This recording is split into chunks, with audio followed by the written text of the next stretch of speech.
아내의 배가 움직이고 있어요. 정말? 그게 정말이야? 얘야, 설령 살아있다 해도 유산 문제는 어떻게 할 거니? 움직여요. 아직 살아있어요. 제발 관 닫지 마세요. 내용을 더 듣고 싶으시다면 구독과 좋아요 부탁드립니다. 저는 김도윤이에요. 34살이고 소규모 출판사에서 편집장으로 일하고 있어요. 지금부터 제가 겪었던 믿을 수 없는 이야기를 들려드릴게요. 관을 닫기 직전이었어요. 강원도 원주의 장례 예배당에서 저는 아내의 배에 손을 얹고 있었어요. 임신 8개월 차 지연이의 마지막 인사를 하려던 순간이었죠. 갑작스러운 뇌출혈로 세상을 떠났다고 병원에서 통보받았거든요. 그런데 그 순간 손끝에 미세한 움직임이 스쳤어요. 처음엔 제 착각인 줄 알았어요. 하지만 다시 한 번 더 확실하게 느껴졌어요. 아기가 움직이고 있었어요. 분명히요. 저는 미친 듯이 소리쳤어요. 조문객 50여 명이 지켜보는 앞에서요. 사람들은 저를 보며 수근거리기 시작했어요. 저러다가 정신 나가겠네. 너무 충격이 커서 헛것을 보는 거야. 이런 식으로요. 목사님이 당황한 표정으로 저를 달래려 했어요. 장례식 진행을 걱정하는 눈치였어요. 하지만 저는 아랑곳하지 않고 계속 소리쳤어요. 병원에서 사망을 확인했다. 체면 망치지 말고 관 닫아라. 어머니 말이는 대기업 임원 출신답게 차갑고 단호했어요. 조문객들 앞에서 소란을 일으키는 제가 못마땅해 보였어요. 집안 체면을 더 중요하게 생각하는 거였죠. 하지만 저는 포기할 수 없었어요. 결혼 3년 만에 얻은 소중한 아이였거든요. 지연이와 함께 태명도 지었고 아기방까지 꾸며놨는데 이렇게 포기할 수는 없었어요. 그때 지연의 대학 동창이자 응급간호사인 유진이가 군중을 뚫고 앞으로 나왔어요. 평소 냉정하고 전문적인 그녀가 가방에서 청진기를 꺼내더라고요. 제가 확인해 볼게요. 잠시만요. 예배당 안이 쥐죽은 듯 조용해졌어요. 50여 명의 사람들이 모두 숨을 죽이고 지켜봤어요. 유진이 전문가답게 아내의 배에 청진기를 대고 여러 부위를 확인했어요. 몇 초가 몇 시간처럼 느껴졌어요. 그리고 유진이가 놀란 표정으로 고개를 들었을 때 저는 희망을 느꼈어요. 심장 박동이 잡혀요. 아기가 분명히 살아있어요. 순간 예배당이 술렁였어요. 사람들은 서로를 보며 믿을 수 없다는 표정이었어요. 저는 무릎이 꺾이면서 안도의 눈물이 쏟아졌어요. 하지만 바로 그때 어머니가 더욱 차갑게 말했어요. 설령 살아있다 해도 이 아이가 태어나면 유산 문제는 어떻게 할 거니? 집안 재산이 갈라지는 순간이야. 어차피 지연 없이는 제대로 키우지도 못할 텐데. 저는 귀를 의심했어요. 손자의 생명이 걸린 순간에 재산 걱정을 하다니요. 아내가 목숨을 걸고 지키려 한 아이를 돈으로 계산하다니요. 제 분노가 폭발했어요. 그게 지금 할 말이에요? 아내가 목숨 걸고 지킨 아이를 돈으로 저울질해요. 제 목소리가 예배당을 가득 채웠어요. 50여 명의 조문객들이 모두 저와 어머니를 번갈아 보고 있었어요. 분위기가 완전히 험악해졌어요. 유진이 급하게 말했어요. 지금 당장 병원으로 옮겨야 해요. 시간이 없어요. 그녀는 이미 휴대폰으로 119에 신고하고 있었어요. 하지만 어머니는 물러서지 않았어요. 오히려 더 차갑게 말했어요. 현실을 봐야지. 혼자서 아이 키우는 게 얼마나 힘든지 알아? 특히 이런 상황에서 태어난 아이를. 상황이요. 이 아이가 무슨 잘못을 했다고 상황이라고 하세요? 구급차 사이렌 소리가 멀리서 들려왔어요. 유진이 빠르게 지시했어요. 모든 분들 뒤로 물러서 주세요. 구급대원들 들어올 수 있게 길을 비켜주세요. 급대원 2명이 들것과 응급장비를 들고 뛰어들어왔어요. 전문적인 장비로 다시 한번 확인하더니 놀란 표정을 지었어요. 태아 심음이 확인됩니다. 즉시 병원으로 이송해야 합니다. 그 순간 예배당이 다시 술렁였어요. 사람들은 정말 살아있었네. 기적이다. 이런 말들을 하기 시작했어요.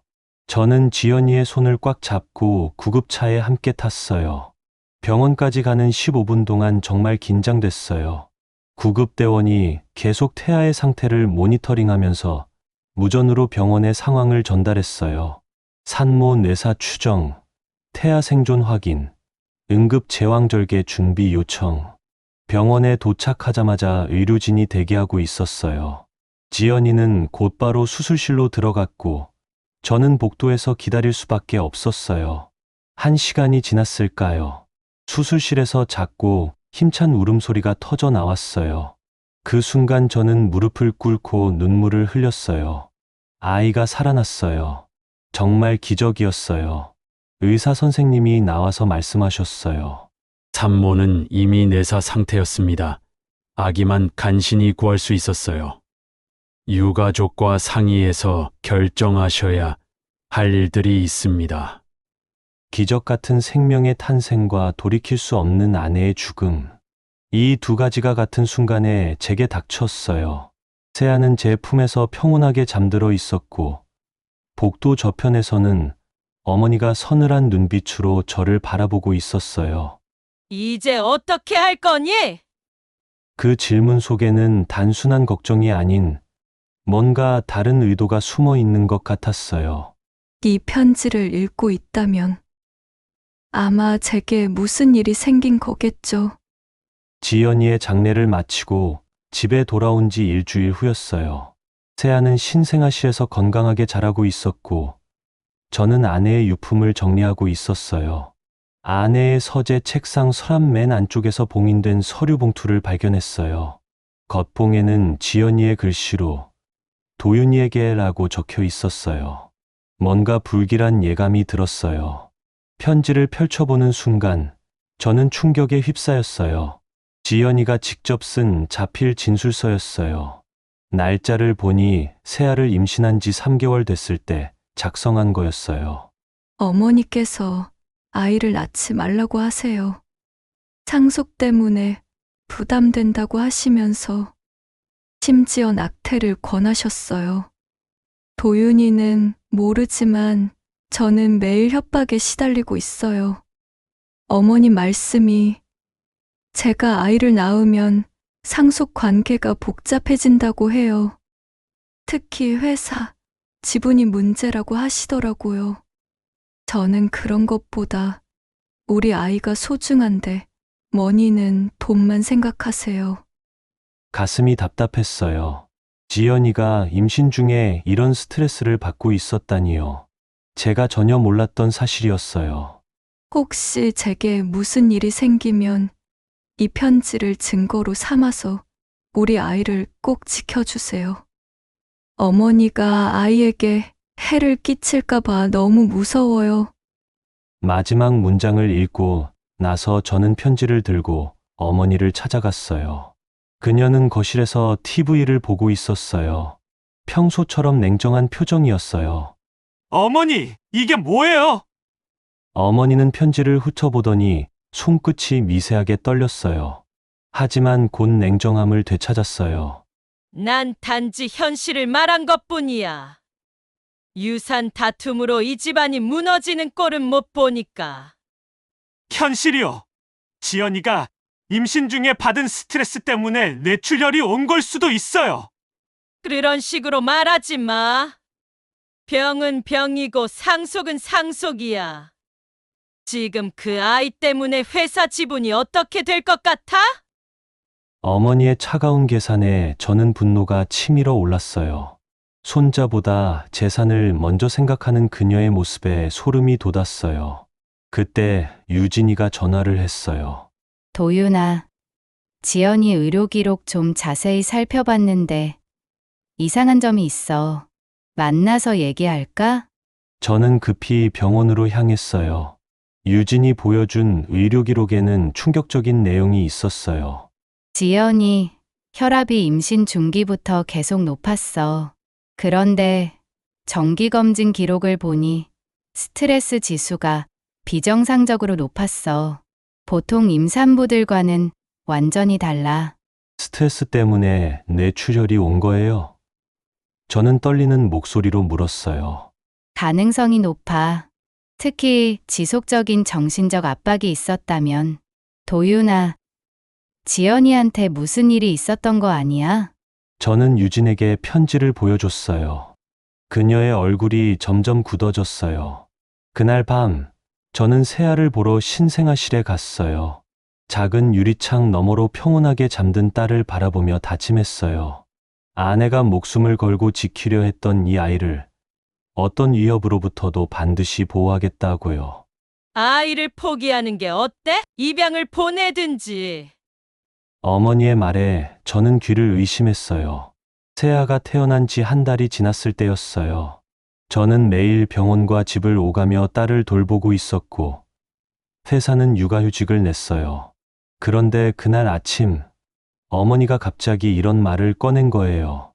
마치 오래전부터 계획해온 것처럼 차분하게 말하더라고요. 무슨 소리예요? 세아는 제 딸이에요. 하지만 어머니는 멈추지 않았어요. 오히려 더 구체적으로 말했어요. 어머니는 이미 다 계산해둔 것 같았어요. 제가 혼자서 새아를 키우기 힘들 거라는 걸 노리고 있었어요. 육아 비용부터 시작해서 교육비까지 모든 현실적인 문제들을 하나하나 나열하더라고요. 저는 점점 화가 났어요. 돈 문제라면 제가 알아서 해결할게요. 어머니가 걱정하실 일 아니에요. 그때 어머니가 더욱 충격적인 말을 했어요. 좋은 입양 가정을 이미 알아봤다는 거예요. 의사 부부라면서 새아가 훨씬 더 좋은 환경에서 자랄 수 있을 거라고 하더라고요. 저는 완전히 뒤통수를 맞은 기분이었어요. 어머니가 이미 입양까지 알아보고 있었다니요. 아무리 그래도 이건 선을 넘은 일이었어요. 어머니, 지금 정신이 있으시는 거예요. 제가 왜 제 딸을 남에게 보내야 해요? 그게 아이를 위한 일이야. 너도 아이도 모두 행복해질 수 있어. 그리고 상속 문제도 깔끔하게 정리되고. 결국 본심이 나온 거였어요. 처음부터 끝까지 재산 때문이었어요. 손자의 행복이나 제 감정 따위는 안중에도 없었던 거예요. 그날 오후, 저는 유진에게 전화했어요. 도저히 혼자서는 감당할 수 없는 상황이었어요. 유진아, 어머니가 새아를 입양 보내자고 해. 심지어 입양 가정까지 알아봤다고 하더라. 유진은 한동안 말이 없다가 조심스럽게 말했어요. 법적으로는 제가 친권자라 어머니가 함부로 할 수는 없지만 지속적인 압박은 가능하다는 거였어요. 특히 경제적 지원을 끊는 방식으로 말이에요. 맞았어요. 어머니는 제가 지연과 결혼하면서 지연의 상속 지분으로 생활하고 있다는 걸 잘 알고 있었어요. 그걸 무기로 사용할 수 있다는 거였죠. 그날 밤, 저는 신생아실에서 새아를 보며 생각했어요. 이 작은 생명을 지키기 위해서 저는 어디까지 할 수 있을까요? 어머니의 압박은 점점 더 거세질 텐데, 과연 제가 버틸 수 있을까요? 새아는 제 손가락을 꼭 잡고 평온하게 잠들어 있었어요. 그 작은 손길이 저에게는 세상에서 가장 소중한 것이었어요. 아내가 목숨을 걸고 지키려 했던 이 아이를 절대 포기할 수 없었어요. 하지만 앞으로의 싸움은 만만치 않을 것 같았어요. 도윤아, 회사 지분 이전 서류에 사인해야겠어. 어머니의 말에 저는 등골이 오싹했어요. 새아가 태어난 지 2달이 지났을 때였어요. 입양 제안을 거부한 후 어머니는 더욱 직접적인 방법을 사용하기 시작했어요. 지연이가 물려받은 회사 지분 15%를 다시 가져가겠다는 거였어요. 그 지분으로 나오는 배당금이 저희 생활비의 대부분이었는데 그걸 끊겠다는 위협이었어요. 어머니, 그 지분은 지연이가 정당하게 상속받은 거예요. 세아도 당연히 권리가 있고요. 하지만 어머니는 냉정하게 말했어요. 법적으로 복잡한 절차를 거쳐서라도 되찾겠다는 의지를 보였어요. 변호사까지 선임했다고 하더라고요. 더 충격적인 건 그 다음이었어요. 어머니가 집에서 나가라고 했어요. 지연이와 결혼하면서 살던 집인데 원래 어머니 소유였던 거예요. 2주 안에 이 집에서 나가. 그리고 그 아이도 데리고. 그 순간 저는 모든 게 계산된 수순이었다는 걸 깨달았어요. 경제적으로 몰아붙여서 결국 세아를 포기하게 만들려는 시나리오였어요. 저는 급히 유진에게 연락했어요. 더 이상 혼자서는 감당할 수 없는 상황이었어요. 유진아, 어머니가 집에서 나가라고 해. 회사 지분도 회수하겠다고 하고 나 정말 어떻게 해야 할지 모르겠어. 유진이 즉시 달려왔어요. 제 상황을 듣고 나서 심각한 표정을 지었어요.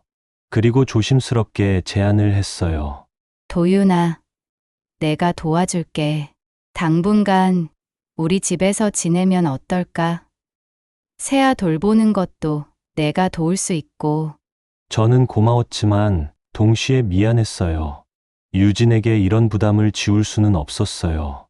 하지만 다른 선택의 여지가 없었어요. 그날 밤, 저는 세아를 안고 집을 나왔어요. 2달 된 아기와 함께 짐을 챙겨서 유진의 집으로 향했어요. 유진은 이미 아기용품까지 준비해뒀더라고요. 고마워, 유진아. 정말 어떻게 갚아야 할지 제 목소리가 떨렸어요. 그런 소리 하지 마. 지연이도 이걸 원했을 거야. 세아를 지키는 게 제일 중요해. 유진의 집에서 첫날 밤, 저는 잠을 이룰 수 없었어요. 창밖을 바라보며 생각했어요. 어머니의 압박은 앞으로 더 심해질 테고, 유진에게만 계속 의존할 수는 없었어요. 세아는 제 품에서 평온하게 잠들어 있었어요. 이 작은 생명을 지키기 위해서 저는 더 강해져야 했어요. 지연이의 마지막 부탁을 지키기 위해서라도 말이에요. 그때 문득 떠오른 게 있었어요. 지연이의 편지 마지막 부분에 적혀 있던 말들, 증거로 삼아서라는 표현이 계속 머릿속을 맴돌았어요. 혹시 제가 놓친 부분이 있는 건 아닐까요? 지연이가 더 많은 증거를 남겨뒀을 수도 있다는 생각이 들었어요. 도윤아, 이거 봐. 지연이가 숨겨둔 게 더 있었어. 유진의 말에 저는 화들짝 놀랐어요. 세아와 함께 유진의 집에서 지낸 지 1달이 지났을 때였어요. 유진이 지연이의 노트북을 뒤져보다가 발견한 거였어요. 지연이는 임신 기간 동안 어머니와의 대화를 몰래 녹음해뒀어요. 그것도 시려 개가 넘었어요. 파일명도 날짜별로 정리되어 있었어요. 첫 번째 파일을 재생하는 순간 저는 분노로 온몸이 떨렸어요. 어머니가 지연에게 얼마나 잔혹한 말들을 했는지가 적나라하게 드러났어요. 아이를 포기해. 그래야 이 집안이 평화로워진다. 어머니의 목소리가 냉정하게 들렸어요. 내가 고집부리면 도윤이도 힘들어질 거야. 더 충격적인 건 다음 파일이었어요. 어머니가 지연에게 직접적으로 위협하는 내용이 들어 있었어요. 만약 아이를 낳으면 도윤을 회사에서 쫓아내겠다는 협박까지 있었어요. 저는 유진과 함께 이 녹음 파일들을 들으면서 계획을 세웠어요. 이제 더 이상 당하고만 있을 수는 없었어요. 유진아, 이걸로 어머니를 고발할 수 있을까? 저는 떨리는 목소리로 물었어요. 정신적 협박죄로 충분히 고발 가능해. 특히 임산부를 대상으로 한 지속적인 괴롭힘이니까 더 문제가 될 거야. 저희는 바로 변호사를 찾아갔어요. 변호사는 녹음 파일들과 지연의 편지를 보고 나서 확신에 찬 표정을 지었어요. 이 정도 증거면 민사소송은 물론이고 형사고발도 가능합니다. 특히 임산부에 대한 지속적 협박은 중대한 범죄 행위입니다. 한 주 후 어머니에게 내용 증명을 발송했어요. 지연에 대한 협박 사실을 인정하고 사과하지 않으면 법적 조치를 취하겠다는 내용이었어요. 어머니의 반응은 예상했던 대로였어요. 처음에는 그런 적 없다고 부인하더니 녹음 파일 일부를 들려주자 태도가 완전히 바뀌었어요. 도윤아, 오해야. 난 그냥 걱정되어서. 하지만 저는 더 이상 속지 않았어요. 어머니, 이제 세아에게 손대지 마세요. 그리고 회사 지분과 집 문제도 법적으로 해결하겠어요. 결국 어머니는 모든 걸 포기했어요. 지연의 지부는 당연히 세아가 상속받을 권리가 있다는 걸 인정했고, 집에서도 나가라는 말을 철회했어요. 6개월이 지났어요. 세아는 건강하게 자라고 있고, 저는 원래 집으로 돌아와서 딸과 함께 새로운 일상을 만들어가고 있어요. 유진이는 여전히 저희를 자주 도와주고 있어요. 주말마다 와서 세아와 놀아주고, 제가 일할 때는 아이를 봐주기도 해요. 지연이가 봤으면 정말 기뻐했을 거야. 어느 봄날, 저는 세아를 안고 지연의 묘를 찾았어요. 세아는 이제 돌이 다 되어 가는데, 엄마를 닮아서 정말 예뻐요. 지연아, 세아 정말 잘 크고 있어. 내가 목숨 걸고 지키려던 우리 딸. 이제 아무도 우리를 위협할 수 없어. 묘 앞에서 세아는 꽃을 만지작거리며 깔깔 웃었어요. 그 웃음소리를 들으며 저는 확신했어요. 지연이의 마지막 부탁을 지켰다는 것을, 그리고 앞으로도 세아를 잘 키워낼 수 있다는 것을요. 하늘에서 지연이도 미소 짓고 있을 것 같았어요.